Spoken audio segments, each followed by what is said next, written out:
Good morning. I'm Reverend Pamela M. Pinckney Butts, presidential candidate for the United States of America. And I agree with Darius Polk. A strong name. Yes. I'd like to have your vote and I'd like to have your support. I'd like to have your endorsements.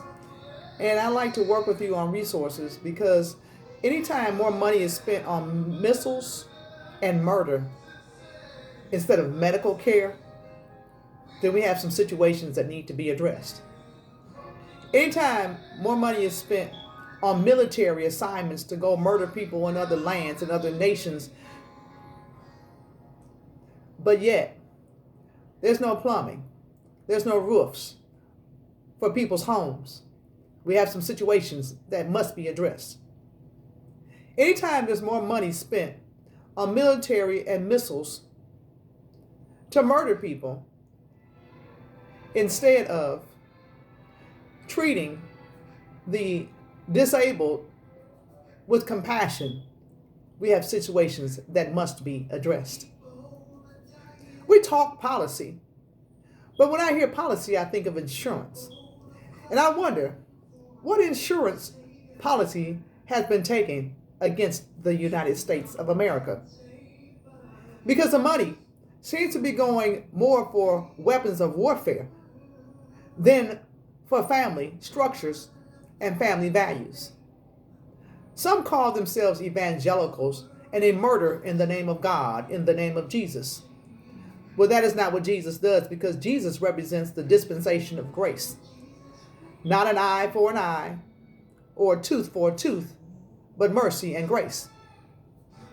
Some call yourselves evangelicals, but you preach hate, you preach racism, you preach murder, you preach everything that is against the will of God concerning the people of God. You even are very sexist in your beliefs, believing that women are to be subdued and to be subject to abuse and it to be covered up in the church. I won't speak for other religious organizations because I'm a Christian. But I can say from studying, I have learned some horrific things that have happened to women through religion as well as politics. Because when you know a person's religion, you'll know a person's political beliefs. I would love to come and speak to your organization. I would love to come and speak with you, to your church community. I would love to come and speak to you. And I would love to have your support. Today is the 6th of January, 2020.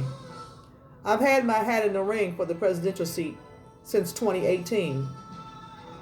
And those who preach hate, racism, and many other forms of death and destruction have made sure that my campaign has been subdued. But I'm still standing and I'm still standing strong. I'm not going anywhere. I am still a presidential candidate for the United States of America. Because it is meant to be the home of the free and the land of the free and the home of the brave. Yet it has, for many, many centuries, been land of the bound and home of the slave. And the slave trade has not ended. Matter of fact, it's worse now than it's ever been. Because it's subdued. Cuyahoga County put another pro-slavery law in effect December 5th, 2017. Pro-slavery. Corwin, Representative Corwin, drafted legislation to say that slavery is never to be abolished. So if you're running here for safety, you may want to consider some things. And your country that's doing horrible things to you, y'all may want to sit down and negotiate and come to the table of reasoning. Those who would like to sit down with me and let's have reasonable negotiations and reasonable discussion, I take it as the prophet Isaiah said, come let us reason together. We can sit down at the table. Let's have peaceful negotiations. I'm Reverend Pamela M. Pinckney Butts, presidential candidate for the United States of America. If you would like to have these discussions with me or have me speak on a platform that's conducive for both of us, You may contact me at 1-216-548-0820. Those are not all of my concerns. Another number would be 1-216-303-9804. There are others who are working with me, and I would love for you to be able to work with all of us. It's time for peace and prosperity, not murder or murder-mindedness. You be blessed, both north and south, both east and west. I'm Reverend Pamela M. Pinckney Butts, and it's been a pleasure to speak with you on this day. You be blessed.